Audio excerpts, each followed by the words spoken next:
Uma das coisas que eu gosto de fazer é estudar a vida dos grandes pregadores. E um dos grandes pregadores foi um homem chamado George Whitefield. Esse pregador era um pregador itinerante e ele ficava em diferentes lugares, em cada vez, em diferentes cidades. E ele tinha um costume de toda vez que ele ficava na casa de alguém, ele falava de Jesus e ele pedia para as pessoas tomarem uma decisão, senão elas acabariam se perdendo e perderiam sua salvação.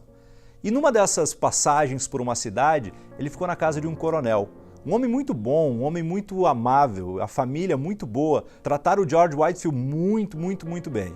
E ele ficou com um pouco de receio de compartilhar, de pedir uma decisão, de ofender a família, porque eles tinham sido tão generosos com ele e realmente eram pessoas muito amáveis e muito boas.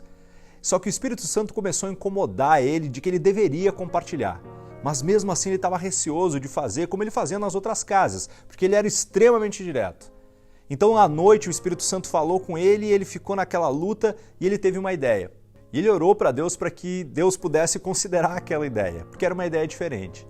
E ao invés de compartilhar, o George Whitefield deixou um bilhete escrito "Falta-lhes uma coisa". Era só isso que estava escrito no bilhete. E ele acabou saindo daquela casa sem poder compartilhar e sem conversar com as pessoas. Quando ele saiu da casa, a dona acabou indo no quarto porque queria mostrar para as filhas que um homem de Deus havia passado por ali. E com certeza alguma coisa ia acontecer com aquela casa, com aquela família. E quando ela chega no quarto, ela vê aquele bilhete escrito: "Falta-lhes uma coisa". E era exatamente essa a dúvida e a questão que ela vinha perguntando, porque ela sentia que faltava algo, que eles eram uma família boa, que eles tinham todas as coisas, mas faltava alguma coisa.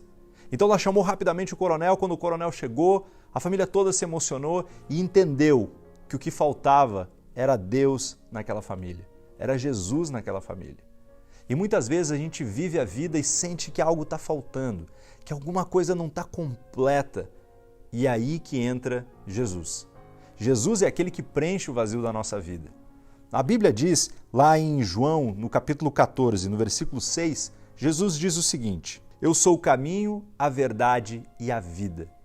Sem Jesus, a gente não tem um caminho, a gente não conhece a real verdade e muito menos a gente tem uma vida completa.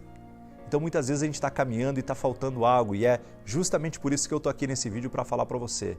Você precisa de Deus, você precisa se achegar a Deus. Talvez você é cristão e essa mensagem já entrou no seu coração e você já está caminhando com Jesus, mas talvez você tenha um familiar, um amigo que ainda está faltando alguma coisa. Então talvez você possa falar com essa pessoa ou mesmo encaminhar esse vídeo para ela e dizer: olha, lembra que a gente teve aquela conversa e você me disse que estava faltando algo? Está aqui, é Jesus, porque Ele é o caminho, a verdade e a vida. Quando você realmente conhece esse Deus verdadeiro, você se dá conta que existe um Deus e que Ele quer um relacionamento com a gente, é a melhor coisa que poderia acontecer. Eu tive a vida completamente transformada por Deus de uma forma inexplicável e hoje eu sinto um amor que eu jamais senti. Então, se você quer experimentar isso também na sua vida, está na hora de você deixar de ter uma coisa que falta. Está na hora de você ter uma vida completa, uma vida plena. A palavra de Deus diz que nós fomos chamados para ter uma vida com abundância. Então, você é chamado para ter um relacionamento profundo com Deus. Então, se está faltando alguma coisa, você já sabe. Faça uma oração essa noite, aceite Jesus, abra o seu coração para Deus e você vai ter a vida transformada. Que Deus abençoe você.